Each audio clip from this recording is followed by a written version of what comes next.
Jangan lupa subscribe channel YouTube TVRI Bengkulu, like, komen, dan nyalakan notifikasinya.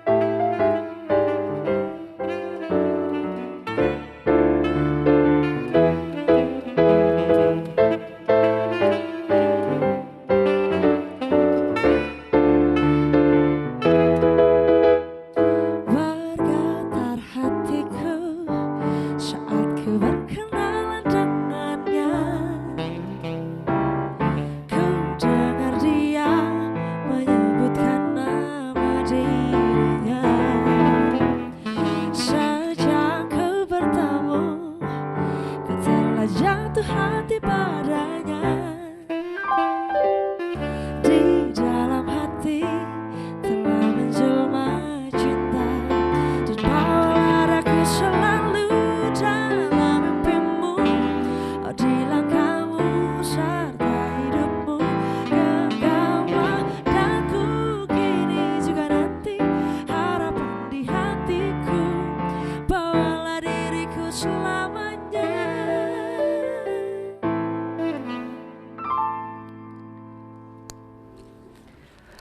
Baik pemirsa, kembali di Bendul TVRI Bengkulu sore hari ini di ruang konsultasi TVRI Bengkulu, masih di edisi Selasa 28 Februari 2023 tentunya ya, dan masih bersama dengan narasumber kita yaitu ada Bidan Jumita SSTMkes dan juga Dr. Nabila, dan tema kita masih mengenai cegah stunting tentunya. Kita ngobrol kembali dengan Bidan Jumita ini. Nah, tadi dijelaskan sama Dr. Nabila bahwa ada yang namanya survei yang warna kuning, hijau dan sebagainya. Itu sama yang ada di buku Posyandu nggak sih, Bu?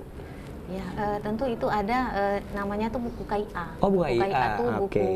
warna pink, itu pertama kali dibuat oleh Jepang ya, buku Jepang, Japan International Corporation.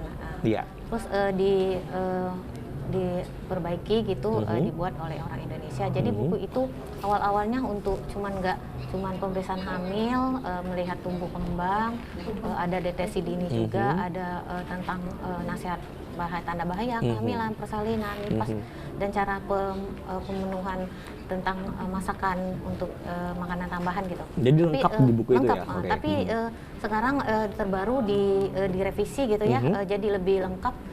Di situ juga ada khusus sekarang yang terbaru yang 2021 ya, ada terpisah khusus dia satu buku tapi belahannya berbeda. Ada belah depannya untuk ibu, yang sebelah belakangnya untuk anak. Nah, di situ udah lengkap, tidak hanya KMS istilahnya yang seperti kata Dr. Nabila tadi, udah bisa kita lihat misalnya kita Posyandu melakukan penimbangan, berarti berat badan berdasarkan umur gitu kan, berdasarkan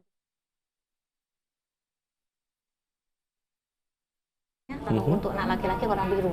Jadi di situ bila timbang berat badan berdasarkan umur itu dikasih tanda ya, maka berdasarkan hitungan di skornya tadi kan. Nah, itu kalau normalnya itu yang di warna hijau gitu kan. Maka di buku pink itu tidak hanya untuk kartu KMS, kartu menuju sehat istilahnya, tapi juga imunisasi untuk semua pemeriksaan, termasuk untuk bukti rujuk balik dokter spesialis, misalnya kita merujuk di situ ada, dan ada juga surat keterangan kelahiran. Nah, jadi kandainya bidan ataupun rumah sakit tidak mau mencetak, di situ sudah ada, tinggal kita potong dia 2 lembar, tinggal kita isi, tinggal kita cap, udah benar-benar buku pink atau buku KIA itu udah dibuat sedemikian rupa bagus yang lengkap lah untuk istilahnya buku ibu dan anak.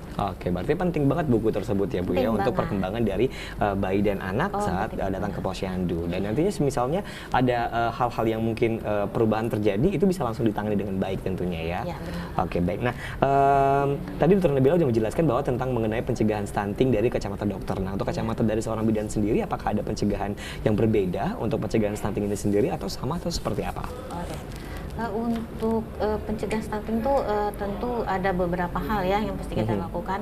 Yang terutama yaitu pemenuhan kebutuhan ibu selama hamil. Oke. Nah itu wajib, tidak hanya karena ibu hamil tidak cuman hanya butuh kalsium, protein, asam folat atau zat besi, tapi ibu hamil juga butuh vitamin, misalnya vitamin D, vitamin C, B6 sama B12 ya. Pencegahan lain yang juga harus kita lakukan yaitu pemenuhan ketersediaan air bersih sama sanitasi itu juga sangat berperan penting dan wajib dilakukan. Tentu tidak hanya melibatkan petugas kesehatan ya, misalnya pemerintah juga mungkin menyiapkan sumber air bersih, ketersediaan air bersih, infrastrukturnya, sama pengolahan mungkin gitu ya. Dan pencegahan yang lain itu juga bisa dilakukan tadi ya, pemantauan tumbuh kembang di posyandu. Pemerintah juga udah membuat istilahnya revitalisasi posyandu. Ada mulai dari program dulu Presiden SBY ya, bahwa revitalisasi posyandu tidak hanya merubah mindset masyarakat, tidak hanya untuk imunisasi. Nah, di situ juga adanya promosi kesehatan, tumbuh kembang, sama penimbangan. Banyak yang bisa dilakukan di posyandu di 5 meja itu. Oke, baik. Nah, ini ada pertanyaan lagi dari kacamata bidan juga nih. Pantau tumbuh kembang anak. Nah, itu pantau tumbuh kembang anak itu apa saja yang dipantau mungkin? Apakah tinggi badannya aja, atau berat badannya, apakah keseluruhan dari tersebut? Tentu secara berkesinambungan yang harus kita lihat ya. Karena begini, berdasarkan grafik WHO itu udah jelas ya, bahwa berat badan sama tinggi badan berdasarkan umur gitu ya. Jadi antara laki-laki perempuan juga berbeda. Jadi harus wajib dipantau. Jangan masyarakat menganggap bahwa anak gemuk berat badannya naik itu udah sehat. Nah, itu salah. Karena tidak hanya kita mengukur berat badannya aja yang dilihat, tapi juga dilihat tinggi badannya berdasarkan umur. Nah, jadi benar-benar berkesinambungan. Artinya tidak hanya melihat berat badan bayi gemuk tapi tingginya nggak nambah, itu nggak baik. Artinya tumbuh kembang itu tidak hanya berat badan, tinggi badan, juga motorik halus, motorik kasar, perkembangan motoriknya, kognitifnya. Karena kita tidak cuma butuh anak itu besar, gendut, tinggi gitu, tapi perkembangan untuk motorik, kognitif, semuanya juga harus balance gitu ya. Oke, harus seimbang semuanya ya, Bu ya. Baik, nah kita kembali ke Dokter Nida. Tadi tuh dibilangin bahwa laki-laki perempuan beda, Nah, bisa disebutkan nggak sih perbedaannya itu di mana untuk tinggi badan, berat badannya untuk laki-laki dan perempuan itu supaya masyarakat juga paham dan juga mengerti. Silakan, Dok. Jadi perbedaannya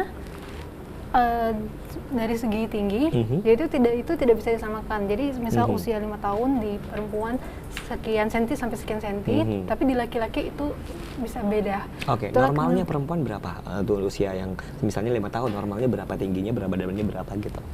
Itu balik lagi, kita kembalikan lagi dulu ke grafik ya. Oke, baik. Ya, karena di grafik itu dia tidak hanya 2 dimensi yang kita nilai. Jadi bisa ada nilai misalnya 5 tahun sekian sampai sekian, tapi itu tadi ada range-nya. Jadi ada range-nya, baik lagi range-nya itu harus kita kembalikan lagi ke kurvanya.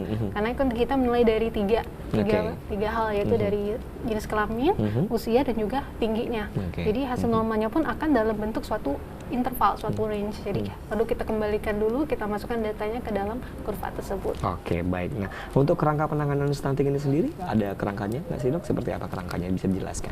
Ya, jadi kerangkanya itu diawali dari pemantauan dulu di fasilitas kesehatan tingkat pertama, yaitu di puskesmas dan posyandu. Yaitu per bulan ya. Jadi di posyandu per bulan ya, Bu ya, kita mengecek tinggi perkembangan anak ya, per bulan kita cek tingginya, beratnya, lalu kita masukkan ke grafik berdasarkan usia.